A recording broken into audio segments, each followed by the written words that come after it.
Sir Pawan Kalyan గారు మొదటి నుంచి కూడా 30,000 మంది అమ్మాయిలు ఎవరైతే మిస్సింగ్ అమ్మాయిలు ఉన్నారో వాళ్ళని వెనక్కి తీసుకొచ్చేటటువంటి ప్రయత్నం ఖచ్చితంగా జరుగుతుంది మా ప్రభుత్వం ద్వారా అని చెప్పి ఆయన ఎప్పటి నుంచో మాట్లాడటం జరుగుతుంది. అయితే రీసెంట్ టైమ్స్ లో దానికి సంబంధించిన కార్యాచరణ ఎంతవరకు వస్తుంది అనేది మెల్లిమెల్లిగా చూస్తూనే ఉన్నాం. ఇప్పుడు రీసెంట్ గా ఇంకొక మదర్ కూడా మా అమ్మాయి సుమారుగా 2.5 సంవత్సరాలు అయిందండి మిస్ అయ్యి, అమ్మాయి ఆచూకీ మాకు కావాలి అంటూ నేరుగా పవన్ కళ్యాణ్ గారికే దరఖాస్తు పెట్టుకోవడం అనేది జరిగింది. దీన్ని అసలు ఈ 30,000 మంది అమ్మాయిల్ని కూడా వెనక్కి తీసుకొచ్చేటటువంటి ప్రయత్నంలో పవన్ గారు ఎంతవరకు సఫలీకృతం అవుతారని అనుకోవచ్చు సార్? అంటే 30,000 అనే ఫిగర్ ఆయన సెంట్రల్ ఇంటెలిజెన్స్ నుంచి నాకు దొరికింది అని ప్రస్తావించాడు ఆయన. అంటే వాలంటీర్ వ్యవస్థను టార్గెట్ చేస్తూ, వాలంటీర్ వ్యవస్థ మీద ఎక్కువ డిపెండ్ అయినటువంటి జగన్మోహన్ రెడ్డిని టార్గెట్ చేస్తూ చెప్పిన మాట అది. ఆ సందర్భంగా ఆయన వాలంటీర్ల ద్వారా డేటా బయటకు వెళ్ళిపోతుంది. ఏ ఇంట్లో ఎంతమంది అమ్మాయిలు ఉన్నారు, ఎంతమంది అబ్బాయిలు ఉన్నారు, ఏ ఏజ్ గ్రూప్ వాళ్ళు ఉన్నారు, ఈ ఇన్ఫర్మేషన్ అంతా కూడా వాలంటీర్ల ద్వారా తెలుసుకుని ఈ హ్యూమన్ ట్రాఫికింగ్ ప్రోగ్రామ్ జరుగుతోంది మరి ఇందులో నిజాలు అని ఆయన ప్రస్తావించాడు. ఆ రోజున నిజానికి వాలంటీర్లు పవన్ కళ్యాణ్కి వ్యతిరేకంగా పెద్ద ఎత్తున ర్యాలీలు చేశారు, ఆయన ఫోటోలు చింపారు, అలాగే కాలు కింద వేసి తొక్కారు. ఇవన్నీ జరిగినాయి, ఇవన్నీ చూసాం మనం. సార్ వాలంటీర్ వ్యవస్థ మీద ఆయన చేసినటువంటి వ్యాఖ్యల్లో నిజాలు ఉన్నాయా? లేదండి, డేటా లీకేజ్ రకరకాలుగా జరుగుతుంది. ఆధార్ డేటానే 3 సార్లు అమ్ముకున్నారు, దాని మీద దర్యాప్తు జరపాలి అనేటువంటి ఒక ఎపిసోడ్ ఉంది మన దగ్గర. ఈ ప్రాసెస్లోనే డేటా అనేది రకరకాలుగా బయటకు పెడుతుంది. అది కేవలం వాలంటీర్ల ద్వారా పెడుతుంది అనేది కేవలం అపోహ. పొలిటికల్గా ఒక దాడి చేయడానికి వాడుకున్నాడు ఆయన అంతవరకే. అయితే ఈ మధ్య ఆయన ప్రజావాణి అని ఒక కార్యక్రమం నిర్వహిస్తున్నాడు. పార్టీ ఆఫీస్లో ఎవరైనా వచ్చి చెప్పుకోవచ్చు తను పార్టీ ఆఫీస్లో ఉన్నప్పుడు అని. రెగ్యులర్గా జనాల్ని కలిసేటువంటి కార్యక్రమం ఇది. కూడా జగన్మోహన్ రెడ్డి గారి ఆచరణ నుంచి నేర్చుకున్నటువంటి గుణపాఠంలో భాగమే. ఆయన జనాలని పూర్తిగా నెగ్లెక్ట్ చేశాడు, పట్టించుకోలేదు, వాళ్ళకి యాక్సెస్ ఇవ్వలేదు. కాబట్టి ఆ ఫలితం వచ్చింది ఆయనకి. మనం అలా ఉండకూడదు అనే ఉద్దేశంలో భాగంగా ఆయన ఆ ప్రజావాణి మొదలుపెట్టాడు. ఈ ప్రజావాణిలో భాగంగా ఒక ఆవిడ విజయవాడకు చెందినటువంటి ఒక మదర్ వచ్చి చెప్పారు ఆయనకి మా అమ్మాయి కనిపించడం లేదు అని. చెప్పినప్పుడు ఆయన దాన్ని పోలీసు వాళ్ళతో చెప్పి పరిశూ చేశాడు. చేసి చివరికి ఆ అమ్మాయి ఎక్కడో కాశ్మీర్ దగ్గరలో ఉందనేది ట్రేస్ చేయగలిగారు. ఇది ఒక సక్సెస్ స్టోరీ. ఆయన అధికారంలోకి వచ్చిన తర్వాత, ఆయన ఉప ముఖ్యమంత్రి అయిన తర్వాత సాధించినటువంటి ఒక విజయంగా భావిస్తే, ఇప్పుడు పిఠాపురం ఆయన సొంత నియోజకవర్గంలో నుంచి వచ్చినటువంటి కంప్లైంట్ ఇది ఎన్నైనా జరగచ్చు. అంటే ఇప్పుడు నిన్న ఒక వార్త విన్నాం మనం, అమెరికాలో అక్రమంగా అమెరికాకు తరలించినటువంటి వాళ్ళతో అక్కడ రకరకాల పనులు చేయిస్తున్నారు అని. అంటే ఎటువంటి అధికారిక డాక్యుమెంట్లు లేకుండా ఏదో వేరే మార్గంలో అక్కడికి తరలిస్తారు మనుషుల్ని. తరలించిన వాళ్ళని అంటే వీళ్ళకు ఉన్నటువంటి రకరకాల ఆర్థిక సమస్యల్లో నుంచి వీళ్ళే వెళ్ళాలని కోరుకుంటారు ఆ ఏజెంట్స్ దగ్గరికి వెళ్ళి. సేఫ్టీ ఉంటుందా సార్ అక్కడ? సేఫ్టీ ఏముండదండి. అంటే వాళ్ళు చెప్పిన పని చేయకపోతే వాళ్ళని రోడ్డు మీద వదిలేస్తారు. రోడ్డు మీద వదిలేసిన మరుక్షణం వాళ్ళ డాక్యుమెంట్స్ వెరిఫికేషన్కి పిలుస్తారు. పిలిచిన తర్వాత వాళ్ళని తీసుకెళ్ళి జైల్లో వేసేస్తారు.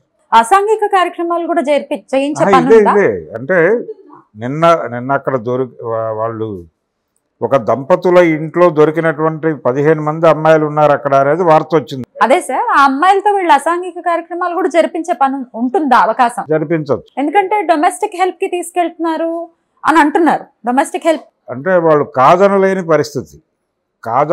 పరిస్థితి ఎందుకు వస్తుందంటే, వాళ్ళు బయటకి వెడితే బతకలేని కండిషన్కి వాళ్ళు చెప్పింది చేయటమే. వాళ్ళు ఇదే చెప్తారు, ఇది చెప్పరు అనేది ఉండదు.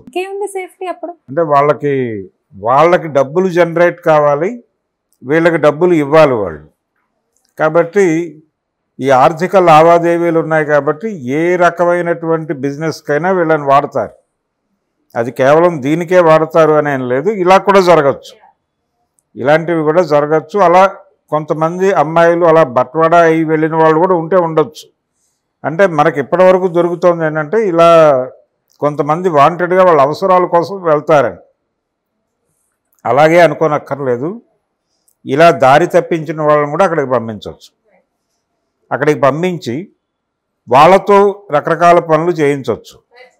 ఇలా ఏపీ నుంచి నిన్న అక్కడ దొరికిన వాళ్ళల్లో తెలుగు ఆడపిల్లలు కూడా ఉన్నారనేది వార్త వచ్చింది. మొత్తం అందరూ తెలుగు వాళ్ళే ఉన్నారు అనేది వాళ్ళే.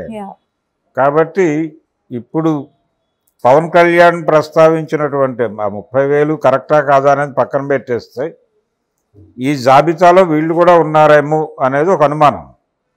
ఏ పనైనా చేయించవచ్చు వాళ్ళతో, ఈ పనే చేయిస్తారని రూల్ ఏం లేదు. ఆ మధ్య గోట్ లైఫ్ అనే ఒక సినిమా వచ్చింది. దానిలో అతను గల్ఫ్లో వెళ్ళి ఏదో పని చేసుకుని బతకాలనుకుంటాడు. కేరళ నుంచి గల్ఫ్ వెళ్ళే వాళ్ళ జీవితాల మీద సినిమా అది.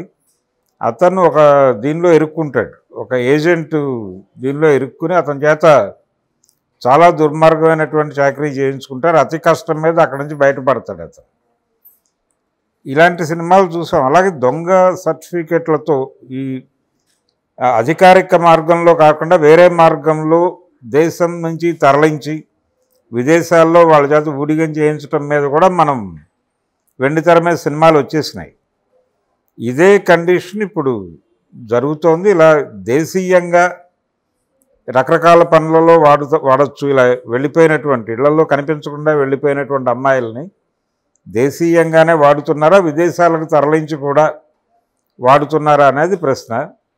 ఇప్పుడు వీటన్నిటిని లింక్ చేసి ఒక పరిశోధన జరపాల్సినటువంటి అవసరం అయితే ఉంది. పవన్ కళ్యాణ్ ప్రస్తావించిన వాళ్ళలో వాళ్ళు కూడా ఉండుండొచ్చు. నిన్న ట్రేస్ అయినటువంటి విదేశాల్లో ట్రేస్ అయినటువంటి వాళ్ళు కూడా ఉండుండొచ్చు అమెరికాలో. ఇలా ఇప్పుడు ఆ పిఠాపురం నుంచి వచ్చినటువంటి విజ్ఞాపన ఆయన తిరిగి పరిశీలి చేస్తాడు. దాన్ని పోలీసులతో మాట్లాడి ఆ అమ్మాయి ఎక్కడుందో ట్రేస్ చేసేటువంటి ప్రయత్నం జరుగుతుంది.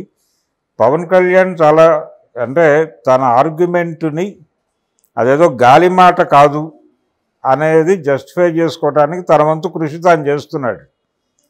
ఇంకా వైఎస్ఆర్సీపీ వాళ్ళు ఎంటర్ కాలేదు ఈ ఎపిసోడ్లోకి. ఆయన మాత్రం సిన్సియర్గా ప్రయత్నం అయితే చేస్తున్నాడు. విజయవాడ కేసు అలాగే ప్రయత్నం చేశాడు, అది వర్కౌట్ అయింది. ఇప్పుడు ఈ పిఠాపురం కేసు కూడా అలాగే చేస్తాడు డెఫినెట్గా. దానికి సంబంధించిన సమాచారం రావడానికి టైం పడుతుంది. అమెరికాలో ఈ చేసేటటువంటి పనులు ఎవరైతే ఉన్నారో, అంటే ఇలా అమ్మాయిలను తీసుకెళ్ళటం, ఇట్లా రకరకాలుగా వినియోగించడం, లేకపోతే అమ్మాయిలను ఒకవేళ రోడ్డు మీద వదిలేస్తే ఆ విక్టిమ్స్కి అలాగే కల్ప్రిట్స్కి ఎట్లాంటి శిక్షలు పడతాయి అనుకోవచ్చు సార్? అంటే ముందు ప్రభుత్వం పట్టించుకోవాలి వీళ్ళని.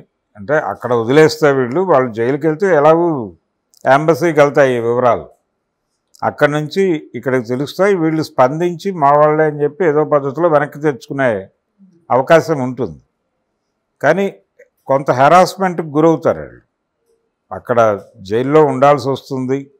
ఆ జీవితము, ఆ గందరగోళము, వీళ్ళు అనుకుని వెళ్ళింది వేరు, ఏదో అనుకుంటే ఇంకేదో అయ్యి ఎక్కడో ఇరుక్కున్నాం అనేటువంటి ఒక డిప్రెసివ్ మూడ్లోకి వెళ్ళిపోతారు. అయితే కఠినంగా ఉంటాయి శిక్షలు అనేది వింటూ ఉంటాం కదా సార్ అక్కడ. అంటే వీళ్ళకి శిక్షలు ఉండవండి, వీళ్ళకి శిక్షలే ఉంది, అదే శిక్ష వాళ్ళకి. జైల్లో ఉండడమే అది చాలు. వచ్చిన తర్వాత ఎలాగో వీళ్ళకి అప్పచెప్తారు బంధువులకి. కానీ ఈ క్రైమ్ చేసిన వాళ్ళలో ఎంతమందికి శిక్షలు పడతాయి అనేది చూడాలి. అందరికీ శిక్షలు పడతాయని లేదు, తప్పించుకునే వాళ్ళు చాలామంది ఉంటారు. పడిన శిక్షలు కఠినంగానే ఉంటాయి. అది అమెరికన్ దీని ప్రకారం ఉంటుంది. అక్కడ ఉన్నటువంటి చట్టాల ప్రకారం ఈ శిక్షలు ఉంటాయి. Right sir. ఈ వెస్ట్రన్ కంట్రీలో ఇప్పుడు అమెరికా కాబట్టి ఇట్లా వచ్చిందా, ఇట్లా అరబిక్ కంట్రీస్లో కనుక వెళ్తే వాళ్ళ దగ్గర అయితే మరి అసలు కనుక్కుంటారా సార్ ఇట్లా వచ్చారు వీళ్ళు, లేకపోతే శిక్షలు ఉండటం ఇట్లాంటివి ఏమైనా ఉంటాయా? వాళ్ళు చంపేయచ్చు కూడా, ఎక్కడైనా చంపచ్చు. అమెరికా అయినా ఎక్కడైనా మరీ ఇబ్బందికరంగా ఉంటే అసలు ఆనవాళ్ళు లేకుండా చేసేటువంటి పద్ధతి కూడా ఉంది వీళ్ళ దగ్గర. ఎక్కడో తప్పించుకుని ఎవడో బయటపడుతూ ఉంటారు. అంటే దేనికి గ్యారంటీ లేదు. అంటే మనిషి సరుకుగా మారిపోయినటువంటి ఒక వాతావరణం, అది సరుకుగా మాత్రమే చూస్తారు వాళ్ళు. ఇక్కడ మానవీయత, మానవ విలువలు ఇలాంటివి ఏమీ ఉండవు. ఈ సరుకు సేలబుల్లా కాదా, సేలబుల్ కాకపోతే డిస్మాంటిల్ చేసేయండి అన్న ధోరణిలోనే వ్యవహరిస్తారు. ఇంకా ఏ కంట్రీస్ కి వెళ్తుంది అనుకోవచ్చు సార్ ఇట్లా హ్యూమన్ ట్రాఫికింగ్? ఎక్కడైనా జరగచ్చు, ఎక్కడికైనా జరగచ్చు. అంటే రకరకాల ప్రాంతాల్లో దీనికి సంబంధించినటువంటి ఏజెంట్లు ఉంటారు.